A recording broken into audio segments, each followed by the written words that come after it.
Assalamu alaikum. Sadia Bukhari, Director, Mohsinini Resource Center. Today I am here to present the issues that are related to gender sensitivity at the workplace. In my talk, I would like to discuss the issues that are faced by women and men and the kind of environment that we should work towards that will make it easy for all of us to work at our optimum level. Thank you.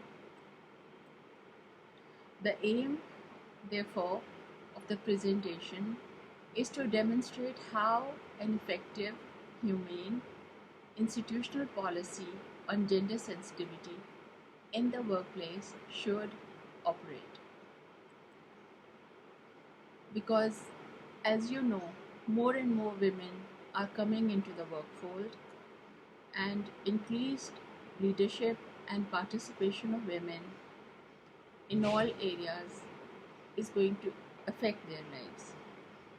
Therefore, increased access to economic empowerment and opportunities, especially for the most excluded, will enable us to have a more wholesome approach towards the workforce.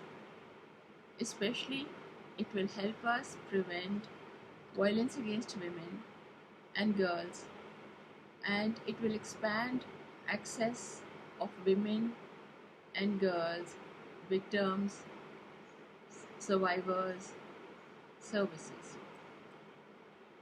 In short, we will have a support for a set of global norms, policies, and standards of gender equality and women's empowerment that is dynamic, responds to a new and emerging issues, challenges, and opportunities, and provides a firm basis for action by the government of Pakistan. First of all, let me define gender sensitivity for you. Gender sensitivity essentially refers to making women as well as men concerns and experiences an integral dimension of all policies and programs so that women and men benefit equally and inequality is not perpetuated. What should be the workshop goals for this kind of environment? Regardless of age, race, gender, class, sexual orientation, religion or belief, disability or the passport they hold, every worker should enjoy an equal chance to upskill or learn something new at the work. This is what Francis O'Grady says in Breaking Through the Barriers. Let's look at the concept of equality and diversity. What is equality? Equality is about ensuring that everybody has an equal opportunity and is not treated differently or discriminated against because of their characteristics. Diversity is about taking account of the differences between people and groups of people and placing a positive value on these differences.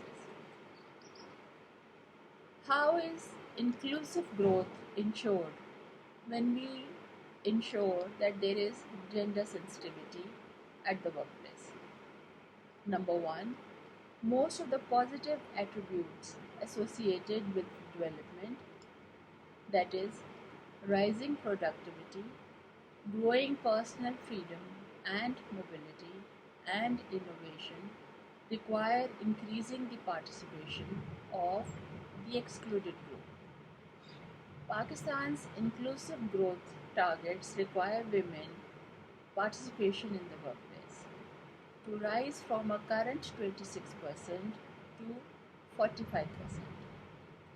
This lack of participation is at the root of many of the demographic and economic constraints that Pakistan faces right now. In its Pakistan at 100 initiatives, the World Bank has identified inclusive growth as one of the key factors to Pakistan's successful transition to an upper middle income country by 2047.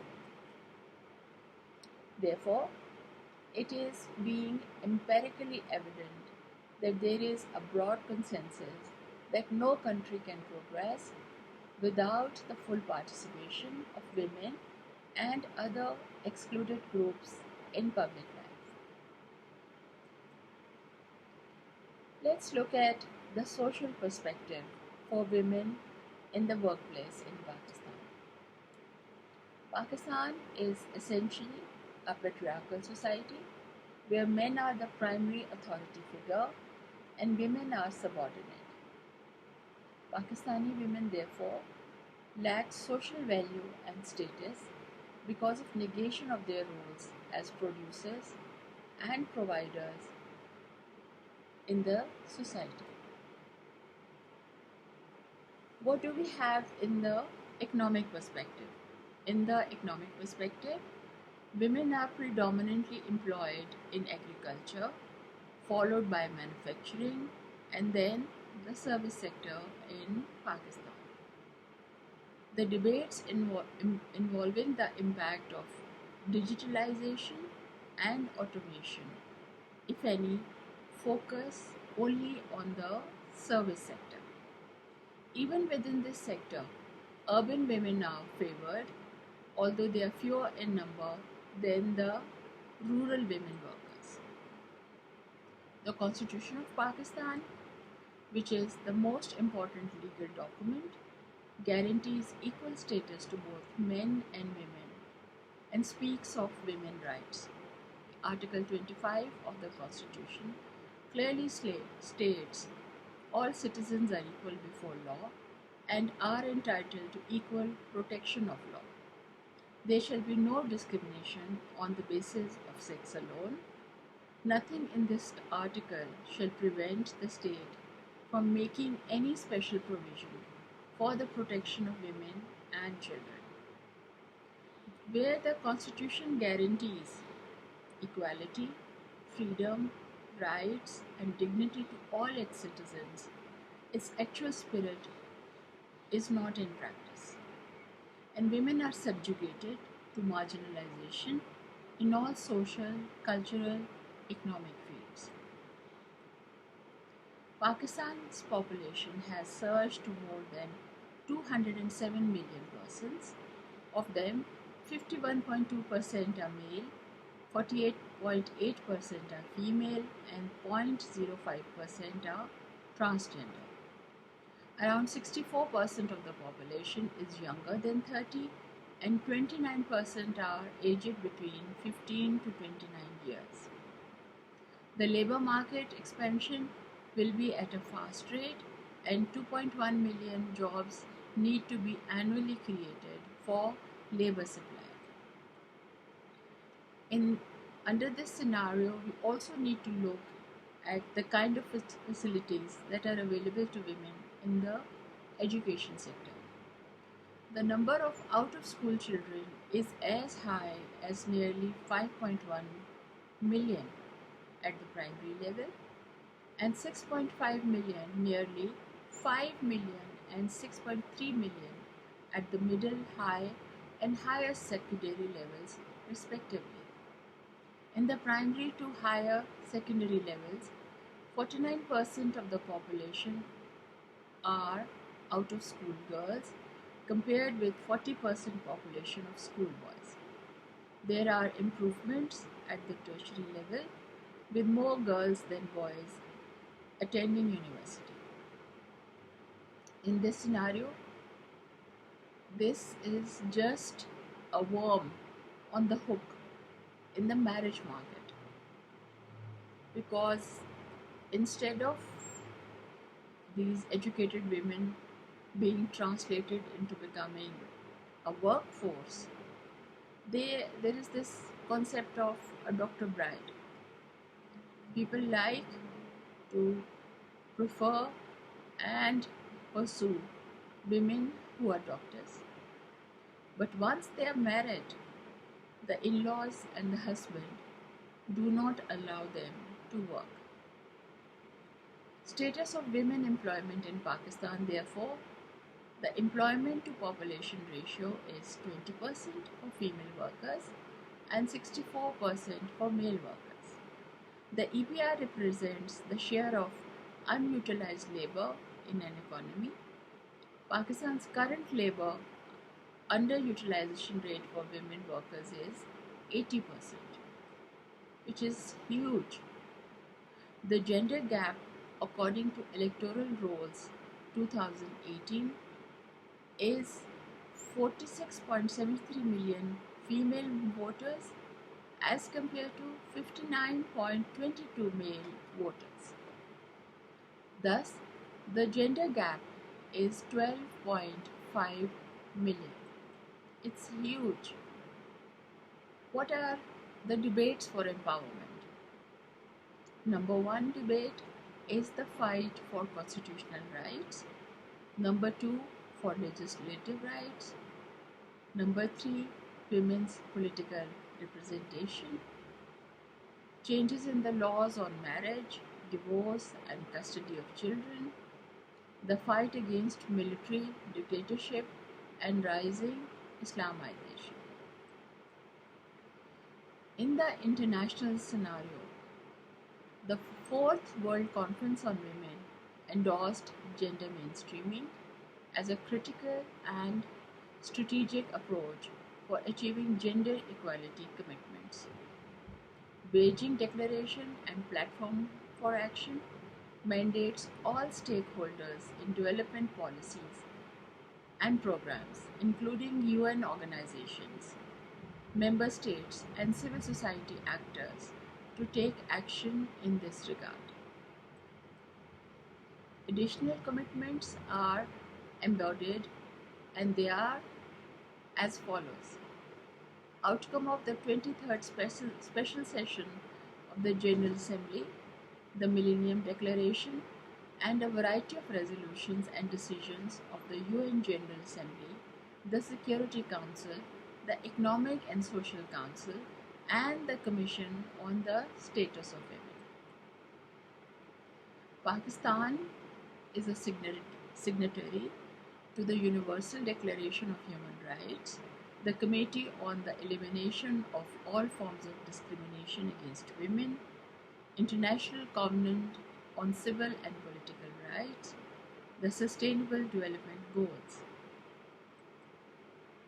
The national commitments as a consequence are National Policy for Development and Empowerment of Women, Protection Against Harassment of Women at the Workplace Act, Criminal Law Amendment Offences in the Name of or Pretext of Honor Act, Criminal Law Amendment Offences relating to rape, National Plan of Action on Human Rights. Gender Equality Policy Frameworks. The local commitments that have been adopted by the Government of Pakistan are Gender Equality Policy Frameworks, Women Empowerment Packages and Initiatives, Gender Reform Action Plan, envisaged reforms in the public sector at provincial and district level with a focus on women's empowerment as its prime objective. GRAP supported improving framework of gender policies and developing institutional reform proposals outlining interventions at the federal, provincial and district level with an aim for a proactive approach to include gender perspectives in public sector policies, programs and projects. National Plan of Action. The National Plan of Action for Women establishes a set of priority actions formulated to help achieve the agenda for the empowerment of women in Pakistan. NPA is prepared on the basis of a national consensus in which federal, provincial governments, NGOs, women organizations, and individual experts were involved. The NPA aims to facilitate women participation in all spheres of life, besides ensuring protection of women's rights within the family and the society. After the National Plan of Action, the important act that has been passed is Prevention of Harassment at Workplace. It was passed in 2010. The purpose of this bill is to ensure a work environment where women and men can feel safe at work and to have fair accountability for any gender harassment or abuse at the workplace. Islam and the Constitution of the Islamic Republic of Pakistan aims at elimination of all forms of exploitation, protection of body, liberty, reputation, and dignity of men and women, and safeguard against discrimination based on gender. To recognize the principles of equal opportunity and right to earn a livelihood without fear of abuse and harassment, it is therefore necessary and expedient to provide a law for guaranteeing safe work environment and eliminating discrimination. The Code of Conduct, in accordance with the Harassment Act, ensures that all public and private organizations are required to adopt an internal code of conduct and complaint and appeals mechanism which is aimed at establishing a safe working environment for working women. The employer has to ensure implementation of this act, including but not limited to incorporate the code of conduct as part of their management policy. The management shall display copies of code of conduct at the conspicuous place in the organization and the workplace.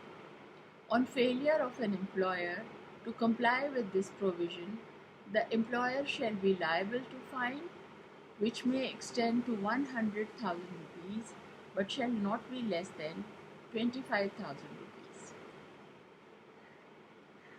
The government has also ensured that the Federal Ombudsman Secretariat for Pakistan against harassment of women at workplace is formed. Also, there is a gender protection unit and there is a free helpline which is 8090, and anybody who calls on this helpline will be provided protection by the police. Still, we wonder why the attitudes, the perceptions, and the behavior at the workplace has not changed. The simple answer for this is that people who work and are in the work environment do not understand that gender equality means not that women and men are the same, but that women and men have the same rights. Gender-informed approaches are not practiced because there is a confusion between the term sex and gender. People do not understand that if you are born a male or a female, that does not determine your gender.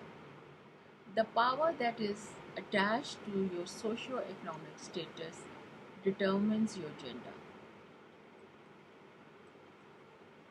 There is a very strong linguistic bias against women.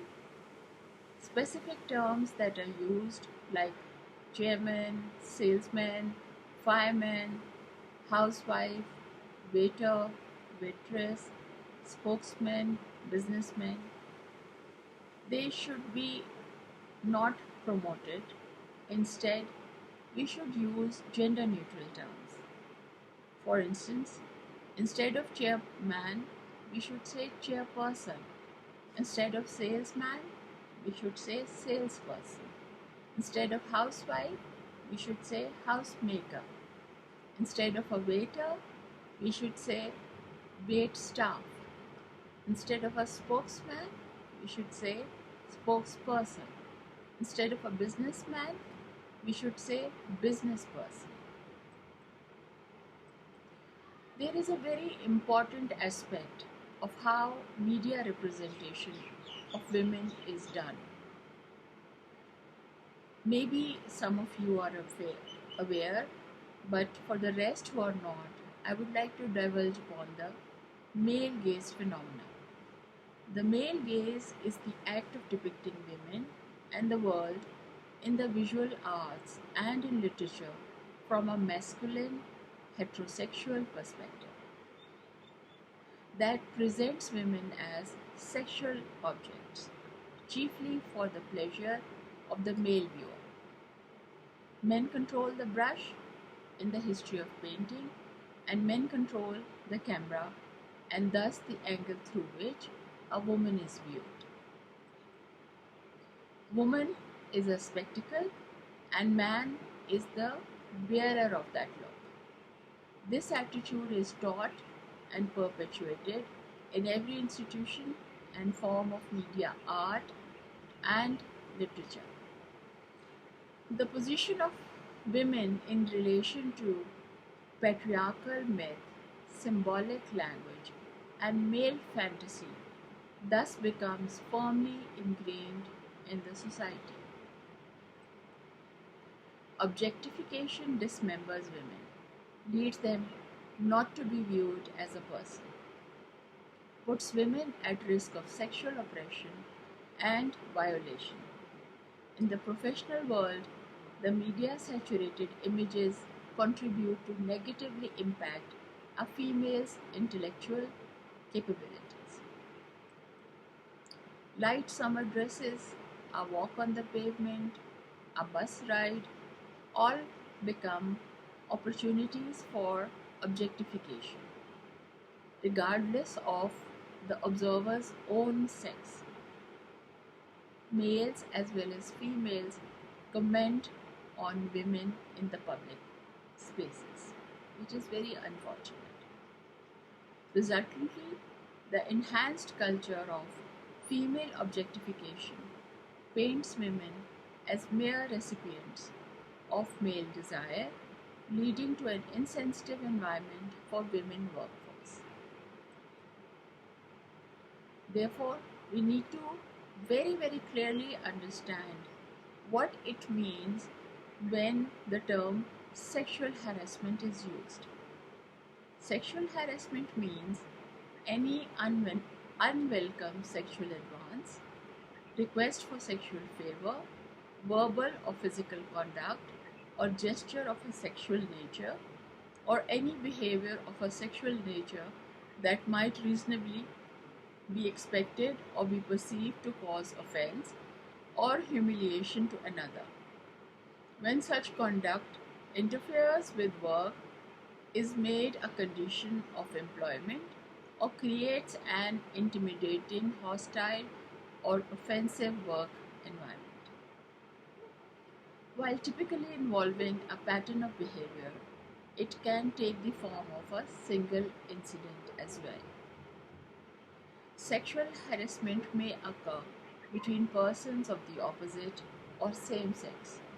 Both males and females can be either the victim or they can be the offenders. What is personal harassment? Personal harassment is any improper behavior by a staff member that is directed at and is offensive to another or others, and which that person knew or should reasonably have known would be so. It comprises objectionable conduct, comment, or display made on either a one-time or continuous basis that demeans, belittles, or causes personal humiliation or embarrassment to a staff member. It includes discrimination based on any grounds such as race, religion, color, creed, ethnic origin, physical attributes, and gender. What is abuse of authority? Abuse of authority is when an individual improperly uses the power and authority inherent in his or her position to endanger a staff member's job. It undermines the performance of the employee, threatens his or her economic livelihood, or in any way interferes with or influences the career of the staff member. It uses intimidation, threats, blackmail, and coercion. During a Dawn survey, the findings are that formal reporting mechanisms, testimonies from women suggest most lack faith in the process.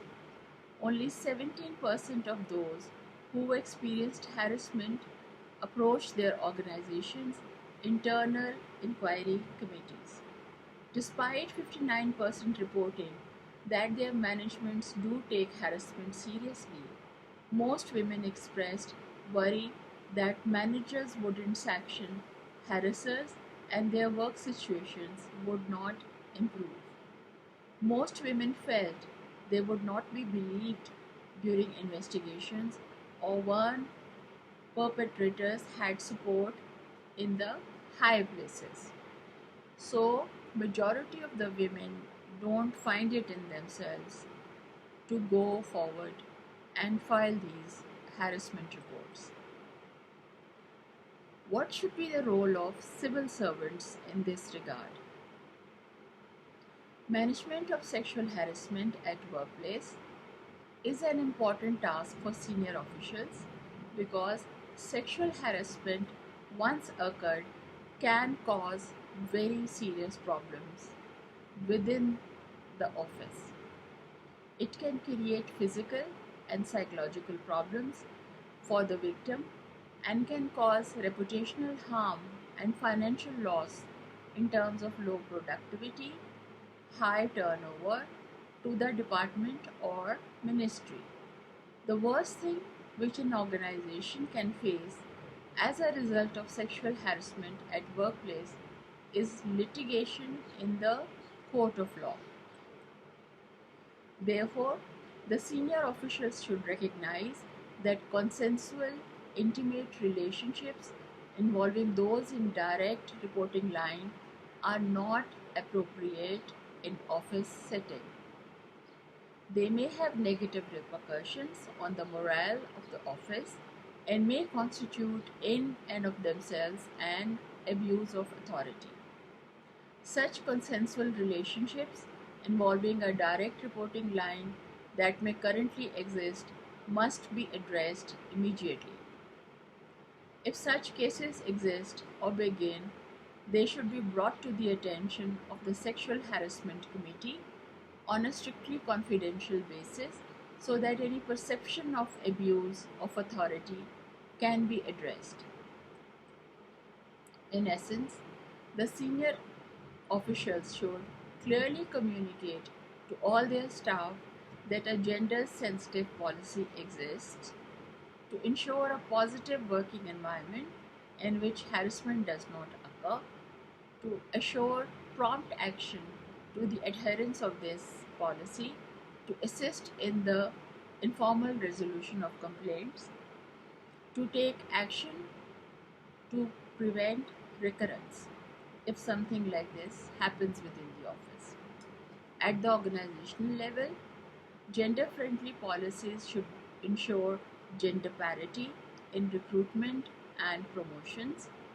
Law of equality should be honored in letter and spirit by assigning work in accordance with their competence and not their biological sex. Equal work should be rewarded with equal wages. Discriminatory practices whether against men or women, should be completely stopped.